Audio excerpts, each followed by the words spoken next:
the last year. I've been telling y'all, new book coming soon. The new book is coming soon. The new book is coming soon. Proud to let y'all know the new book is finally here. It's pre-ordering right now on waitlist.net. The new book is titled The 10 Traits of Successful Hip Hop Artists, and it will be out officially on Tuesday, October 13th. In the book, I use interviews, album lyrics, anecdotes, and everything else I could get my hands on to reveal 10 traits that have defined the success of some of the dopest hip hop artists of all time. From Dilla to Roc Marciano to Murs to Mr. Dibbs to 50 Cent to the RZA, Slug from Atmosphere, Evidence, Tech 9, De La Soul, and many, many, many more. If you rock with me, I need you to go to waitlist.net right now and pre-order your copy. Talk to y'all soon. Peace. I have read the book, and I have to say that I am proud of you, man. Like, joint is fire. My man. It's fire. Anybody that has been listening to the podcast, this joint is definitely for you. If you're an artist, and a lot of the traits in here don't just apply to hip hop. Yes. Don't just apply to music. Don't just apply to art. They can apply to life as well. Now, first question: when you were writing the book, well, before you even wrote the book, yeah, why did you feel like you needed to write this book? Or did you feel like you needed to write the book? Yeah, I felt like, years ago when we started kind of going down this path, or even before then, I kind of felt like, because we had periods where we were like hip hop centered. Right. And then we kind of started dealing with this stuff, which is helping artists and self-development and things like that. And I kind of felt like we have a lot of discussions with artists that are about talent. About like how dope someone is, but in this podcast we don't necessarily talk about how dope people are. Right. We talk about the skills you need and the traits you need to kind of be successful. And I was like, no one has written a book about that in terms of hip hop, about like everything besides talent, right, that people need to be thinking about and what you can see in these people that we listen to every day, but no one talks about. And so it's like, I need to write something like that, something that really kind of ties in everything we talk about and kind of summarizes this. So that's kind of what gave me the idea to do the book. That's dope. Yeah, because it seems like the stuff that we talk about really helps people. People are really inspired by it, and the stuff that we talk about shows that it's not all about talent that equals success. It's not all about, really what you write down on paper. It's not about how dope you are. It's about the steps that you take in order to get to success. Now, in writing this book, there's a lot of artists that you talk about that are on different levels of hip hop.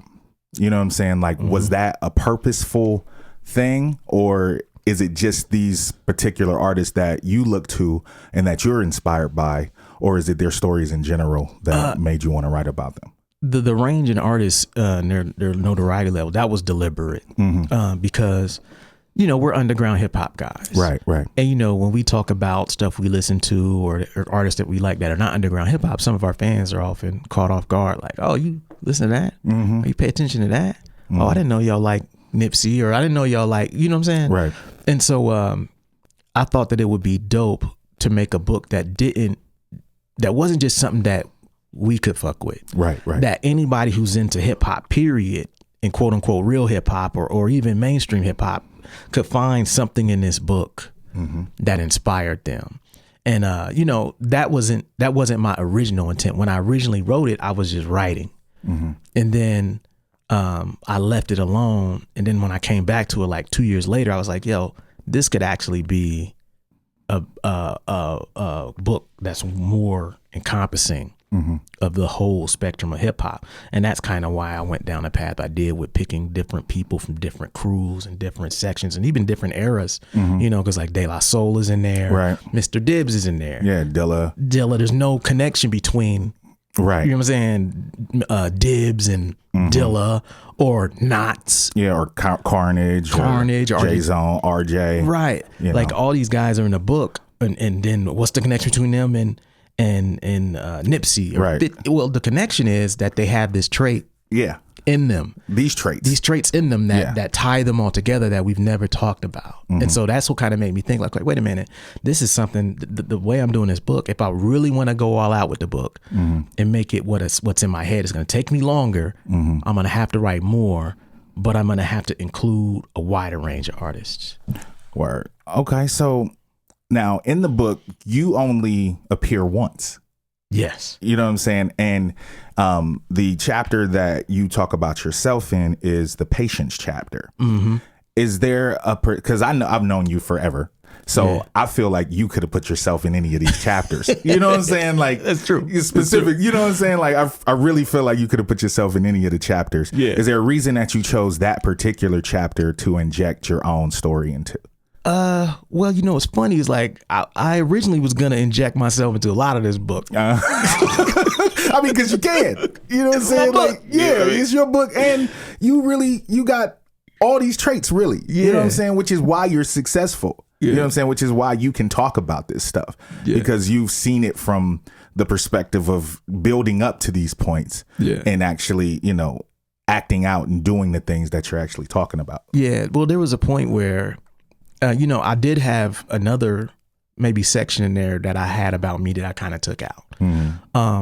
There was a point where, it was definitely kind of along the lines of my other books, which are about me, my career, and then I might tie in some other examples.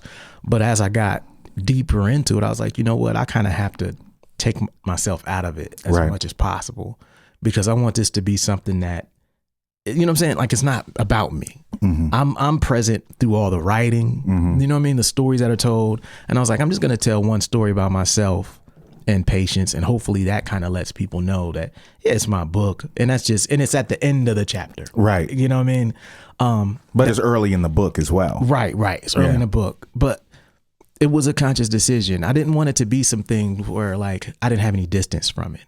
You know how it is, like when we write albums, they're so personal. Right. We write songs, they're so personal. But then every now and again we write a song that appeals to everybody else. Right. We're like, damn, that's wild. That's not about us. Right. Yeah.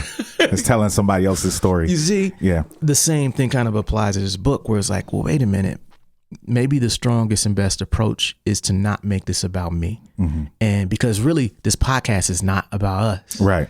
Like our careers are examples. Right. But we help artists every day by telling them what we think they should be doing and mistakes we made. So like the reason I think people love this show is because it helps them. Right. And I think I want that same thing to be in a book. I don't want this book to be, hey, here's Blueprint's story. Right. I want it to be, hey, these are things across every hip hop artist that you think is dope. There's something behind them that you haven't noticed. And this book is going to help you put that together, see the trait, and then take it a step further and even develop the trait. Word. Okay.